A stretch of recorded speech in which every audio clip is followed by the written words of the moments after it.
8 samples were tested, 328 testing positive.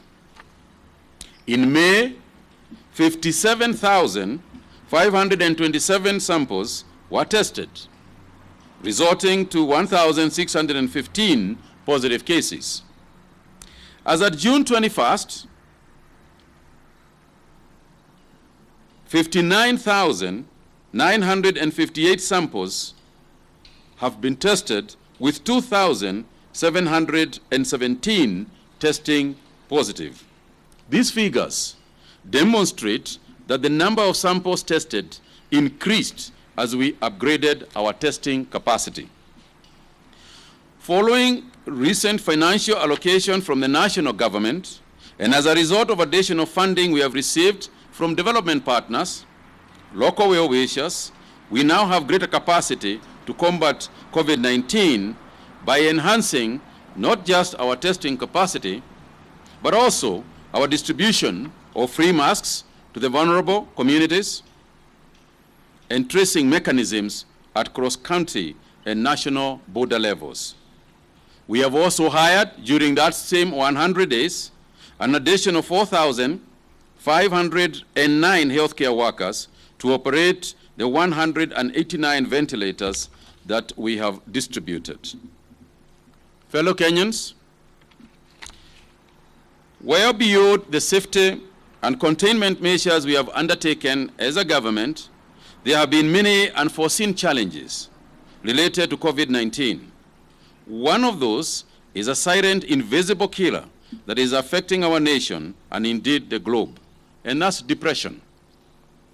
As with all pandemics, COVID-19 has affected our lives, and particularly our mental health, in ways untold.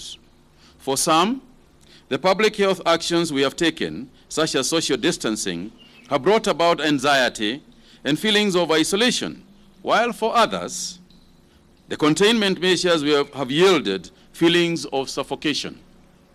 We are sensitive to this, and we have put in place systems that respond to it and that we have mentioned continuously, and we will be discussing in detail over the next few days. But what then is the way forward? Fellow Kenyans, by now it is evident that, like many other diseases, the coronavirus will be with us for a long time, and that it will, in all probability, eventually stretch our medical system just as it has globally, even in the wealthiest nations. Now the time has come for us to take personal ownership and responsibility of this disease as never before. The more the government de-escalates measures, the greater the responsibility we will each have to assume. It is with this in mind that the Ministry of Health has developed guidelines and protocols supporting the home and community-based isolation and treatment program, for which we will be implementing going forward. Our shift to this form of caring for our loved ones in an environment that is familiar and comfortable to them has been informed by both our traditional support system and the international best practices being applied to COVID-19. It is a more practical approach to managing COVID-19 in that it calls for increased personal responsibility and eases undue burden to our hospitals. It will be applicable to those exhibiting the necessary infrastructure in homes and elsewhere. The 100-day milestone is bittersweet. We mourn the 123 lives we have lost to date and celebrate the fact that we are better equipped for and more informed to combat COVID-19 than before. I can proudly say that though we have not won the war yet, we are ready to fight the battle and come out victorious. Let us recommit ourselves with determination to continue fighting without tiring or giving up. Fellow Kenyans, there is a silver lining to everything. We have seen change in our behavior, some of which will outlast coronavirus, I would like to believe, such as increased levels of hygiene, the use of technology, which we have enhanced substantially, all the way to virtual meetings, local and international. But also, we have seen increase in creativity, such as children talking about Yulem to Corona. And on this 100th day, even as you enjoy that special meal, you know which one? The one sausage and 2 beers. Let us protect our loved ones by thinking of ourselves as watu wa corona. Because as I've stated before, I can get it, you can get it. Get it? Today, we have registered 260 positive cases, just to illustrate my point. That's the highest number from a sample of 3,651 in the last 24 hours. That means that we now have a total of 4,738 positive cases in the country. Cumulatively, 140,000 samples have been run so far. And out of these 260 positive cases, 254 are Kenyans, while 6 are foreigners. 176 are male, 84 are female. The youngest case is a 7-month-old infant, and the oldest is 90 years old. You will get the distribution of this in the press material that you are going to get from here, but Nairobi and Mombasa continue to be the main culprits, with Nairobi standing at 157, Mombasa 42, Kwale 15, Kiambu 14, Machakos 9, Kajiado 7, and others following with lesser figures.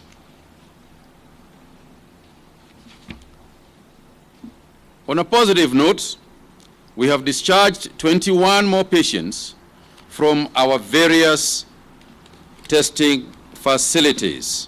And ladies and gentlemen, I also note sadly that we have lost 2 patients from the disease, bringing the cumulative number of fatalities to 123. I would also like to mention that we have also now launched the home care system by discharging a substantial number of people from hospitals. For example, from Kenyatta University, we have discharged some 338 persons who are positive for home-based care after the 14-day period recommended by the World Health Organization. From Coast General Hospital, we have discharged some 212 persons, and we are still getting reports from other hospitals as they discharge these individuals, which means that we are probably about 600 persons who have been discharged from various hospitals to be taken care of at home. As I conclude, fellow Kenyans, allow me to wish each and every father out there a very happy and blessed Father's Day. As one of you, I can totally relate to the fact that when all is said and done, and I quote, "Heavy is the head that wears the crown," end of quote. As the heads of our households, we carry the responsibility of building and securing our family's welfare, and we make tremendous sacrifices to do this. Brothers, in this COVID moment, let us remind ourselves of this responsibility, and as fathers, go the extra mile towards protecting our children, because we are not only responsible for what we do, but also for what we fail to do. Wouldn't it be loath to make all the financial, emotional, and physical sacrifices we do only to let our children perish and our families perish or struggle from COVID-19 because we did not shield them with the necessary activities that we need to put in place? These 100 days have been 100 days of challenges. There have been 100 days of caring and reconnecting with family and community. There have been 100 days of business supporting us in the ministry and as Kenyans. Indeed, there have been 100 days of learning and gaining knowledge. Knowledge, as they say, is power. So let's lift our responsibility and say that power will come in social distancing. Power will come in hand washing. Power will come in mask wearing. Power will come in sanitizing. May God give us power to save Kenyans. May God give us power to win this war. I thank you. Before I take any questions, I would like to ask my colleague, CS Mushero, to also say one or two things, particularly to do with youth and care. Thank you very much, Waziri. Mine will be brief. Really, during these 100 days, we have seen the use of technology increase significantly. We've also seen that as people use technology, I think families are straining to understand how to manage and to control how their kids are using either their mobile devices or their laptops or whatever technology they have. And so one of the things that we want to do as a ministry is first instruct the Communications Authority to work extremely closely with the internet service providers to ensure that the young people are protected, to ensure that the parents themselves know how they can filter some of these sites. You've heard previously Professor Magoha and others talking about the current issue we're having with pornography and other vices that are there online. And so we want within the next 7 days the Communications Authority and the service providers to give a very clear roadmap on how we're going to be training all those that are using technology to be able to ensure that our cyberspace is safe. We have also seen increase in fraud and other espionage and other things that are going on online that we must take control of. One of the key challenges as we grow is that we're going to continue to see use of technology as part of everyday life.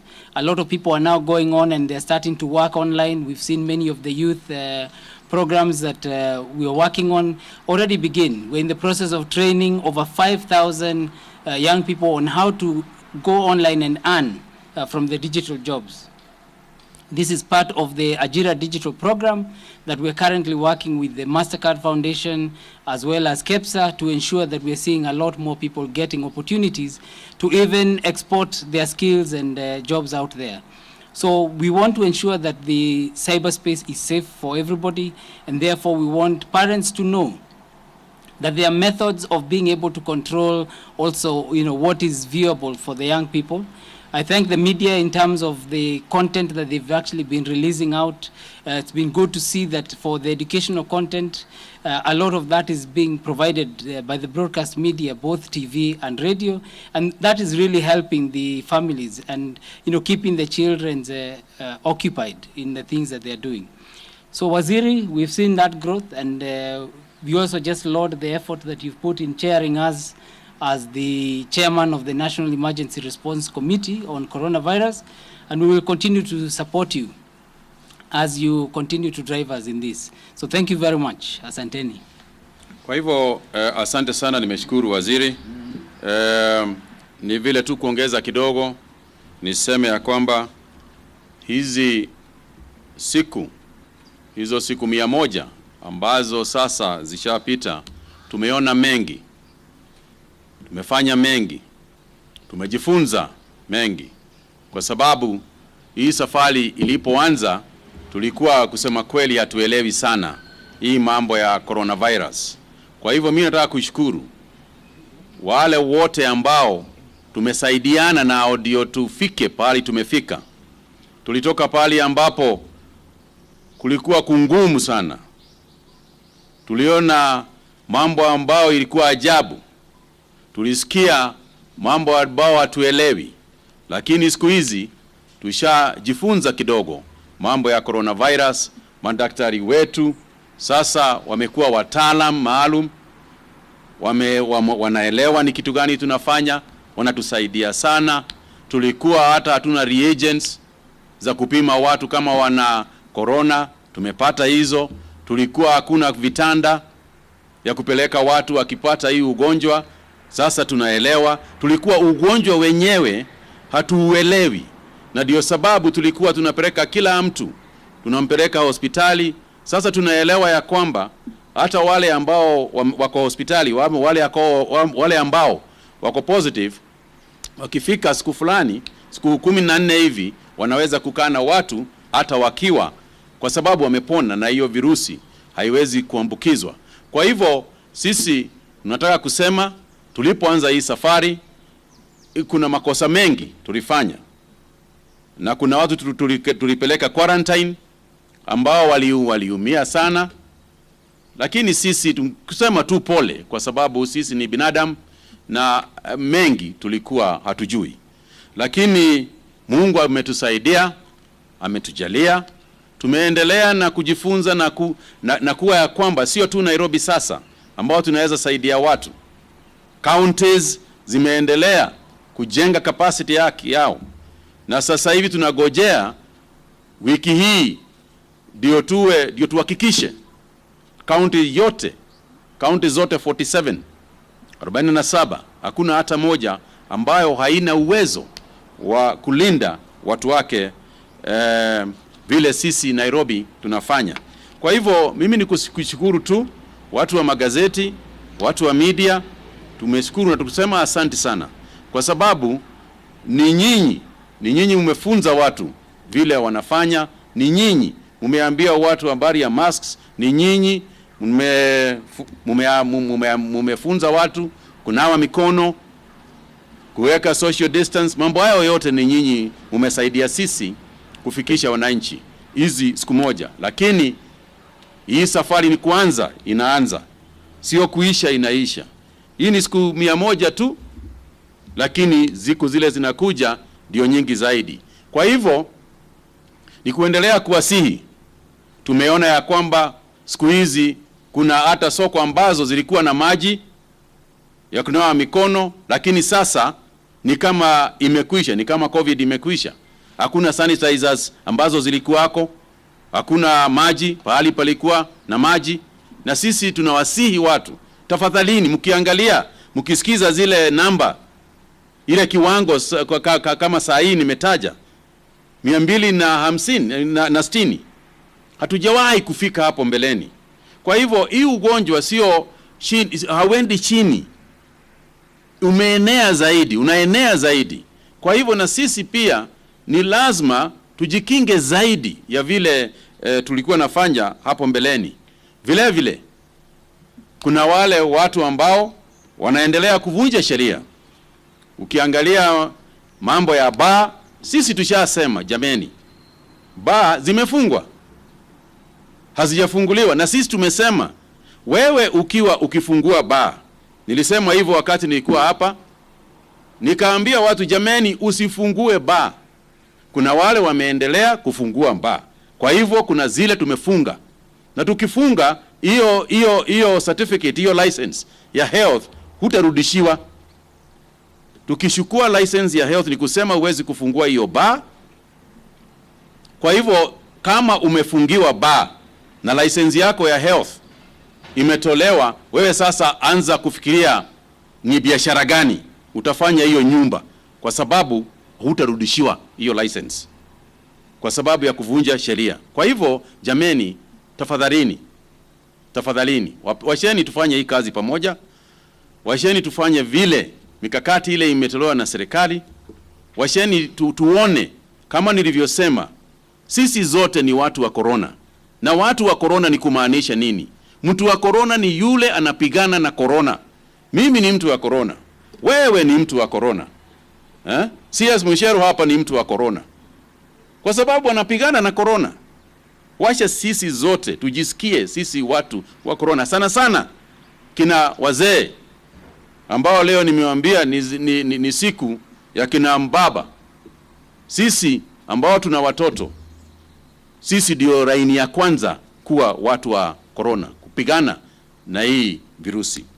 Nimeshukuru na nisema asante sana.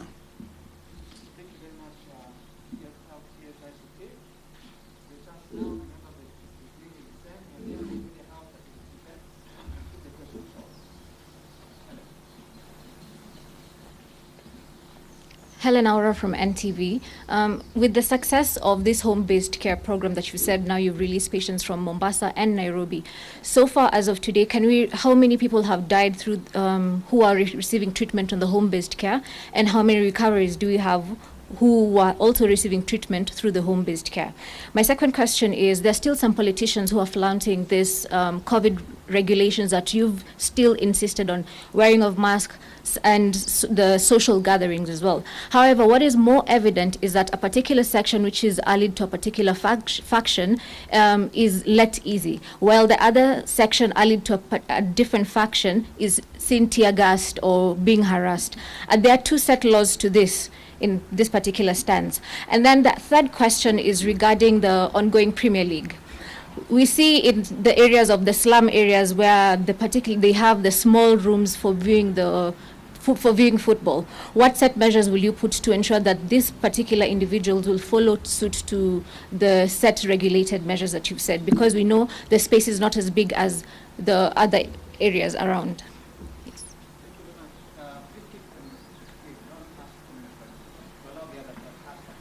Thank you. My name is Emmanuel Tov from KTN News. Just one question to CS Musheru. Google and Apple have added the COVID-19 exposure notifications on both iOS and Android as a background update. How will the government use this technology, or just leverage on it? And is the government spying on Kenyans using this technology? Thank you.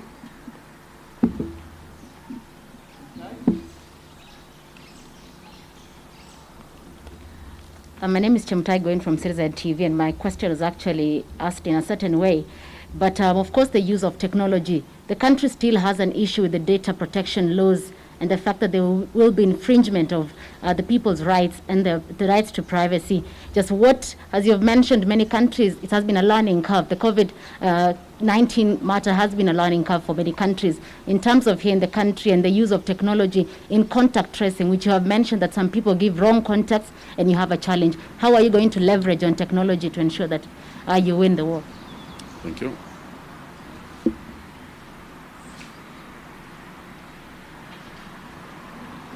My name is Motanu Banadin from the Daily Nation. My question is to the CS Kagwe. It's about mass testing. Now that we have increased capacity to do mass testing because of the increased resources, is the government planning to start another mass testing in the closed down counties of Nairobi, Mombasa, and Mandera? Thank you. Okay. Thank you very much. Let me respond to those ones. I'll respond to a few, and then I will ask my colleagues to respond to the others. Let me start by Helen asking the questions that you are raising about the people who have died. As far as I know, nobody has yet died at home, thank God. But I'm going to ask Dr. Amoth to talk to that issue of home care and how we are doing it, and just the intricacies regarding that aspect. On the issue of wearing masks and politicians holding gatherings, let me say this. First, for those attending those gatherings, let me start by those attending the gatherings. This virus does not have a political party. This virus does not have a good side or a bad side. This virus does not know that side or the other side. This virus will kill you, irrespective of whose gathering you have gone to. If you come to my gathering and we are all together and one of us has the virus, you will die, or you will at least contact the virus.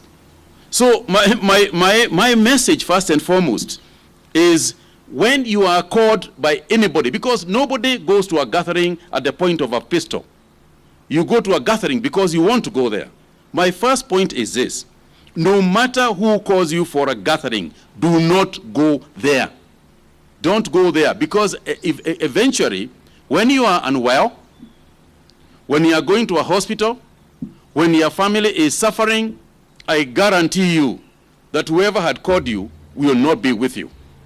You will be on your own. So on this one, I want first to start by challenging our own people, Kenyans generally. Do not attend these gatherings. Secondly, as far as I am concerned, there are no two laws in Kenya. The law is one. Nobody gathers anyway. Nobody should gather. And I think the enforcement agencies will do exactly that. And my view is that irrespective of the party, irrespective of the of sides, whatever you call them, irrespective of any of that, no gathering should be allowed anywhere in this republic, because it threatens our people, particularly the spread of this virus. And the same case applies to the issue of football, that even if you are going to watch football, whatever, no matter how much you like football, no matter how much you enjoy football, you do so social distancing yourself, and especially wearing a mask. Because sometimes you are forced to be close in, but if you are wearing a mask, at least you have a chance, rather than when you walk without one. On the issue of mass testing, Mutanu, mass testing, as we have said, the intention is not to test for the sake of testing. That's why we talk about targeted testing, so that we go to areas where we know that there is a reason why we are testing those people. So the resources and the physical availability of reagents is simply not there for us to go to all the streets and test everybody. However, so far, the targeted sort of testing that we are doing is the one that is yielding the results that we can see. I want to ask first Dr. Amoth to talk about the home care, and then CS Musheru to talk about data protection. Or maybe you can finish first. Yeah. Okay, thank you, Waziri. You know, Waziri, one of the things that this COVID has brought, even for us in technology, is that we are seeing many people are innovating even on gatherings. So now when you look at even funerals, people are now streaming them so that they're not all going to the same place. So we're being able to use technology in different ways, and it is helping us, you know, ensure we continue to keep our distance and we keep safe. The data protection law, privacy and data protection, is a law already, and hopefully in the next 2 weeks or so, we should have recruited a data commissioner who is going to be ensuring that the privacy of everyone's data, this is the personally identifiable information, is actually managed and controlled, whether it's going into buildings or whether it's mobile operators or banks or anybody that is holding your data.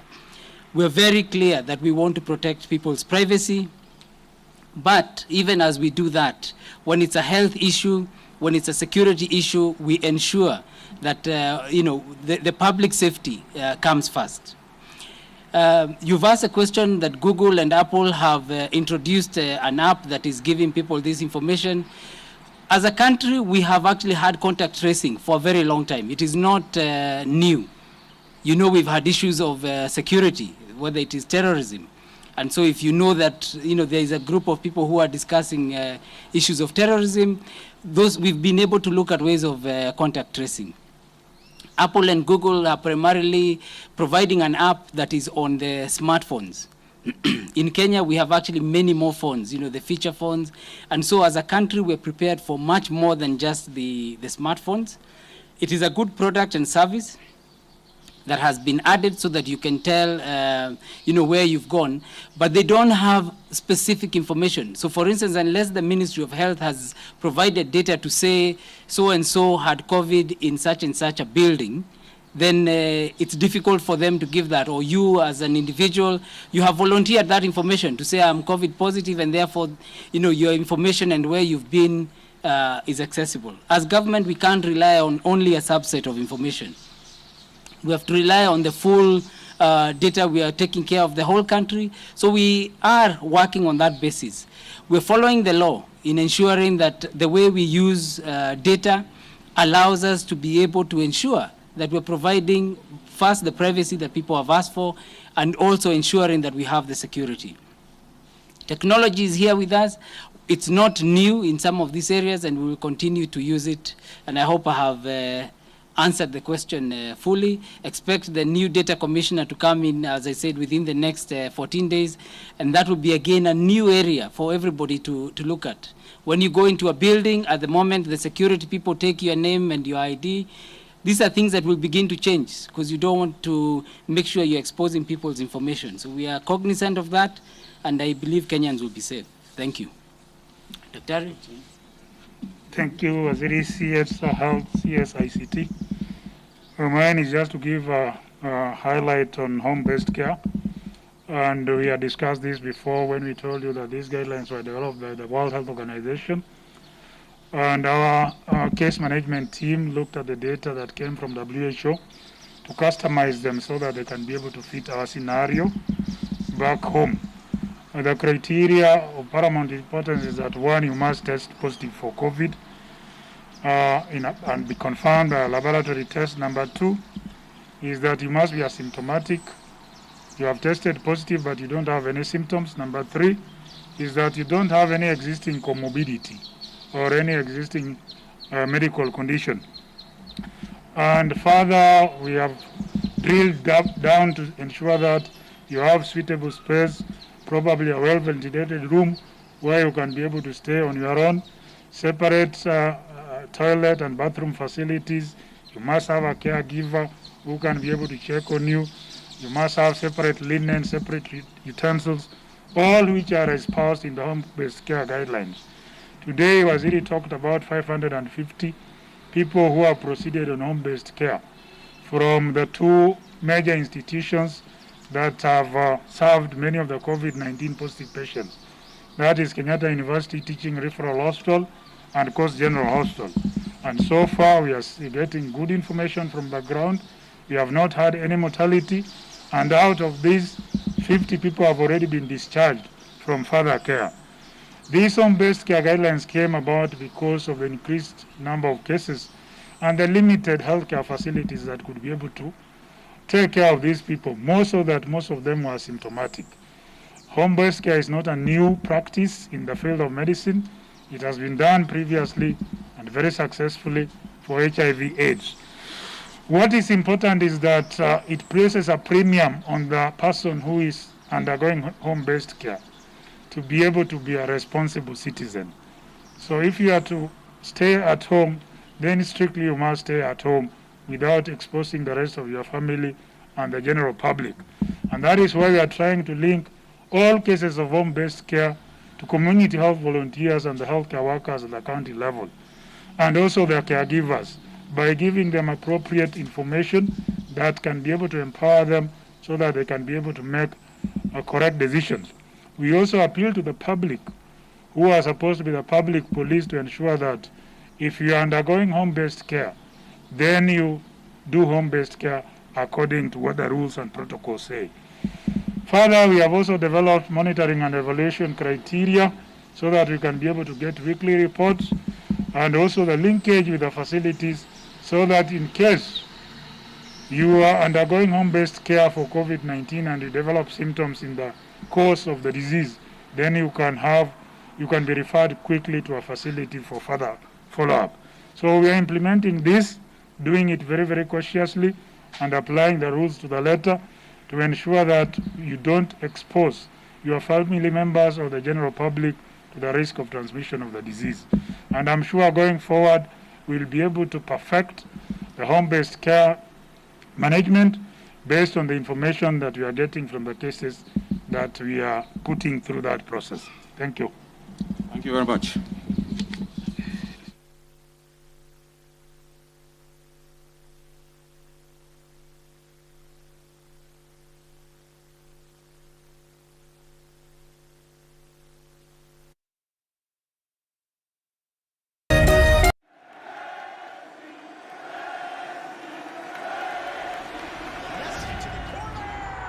Absolutely brilliant. Again, staggering genius of Lionel Messi. Messi! The wait is over. La Liga is back on DSTV. Stay connected to DSTV to watch it. Usipitwe na habari zozote hapa nchini na za kimataifa. From politics, sports, entertainment na hata biashara. Everything has gotten better on your favorite newspaper, People Daily. And now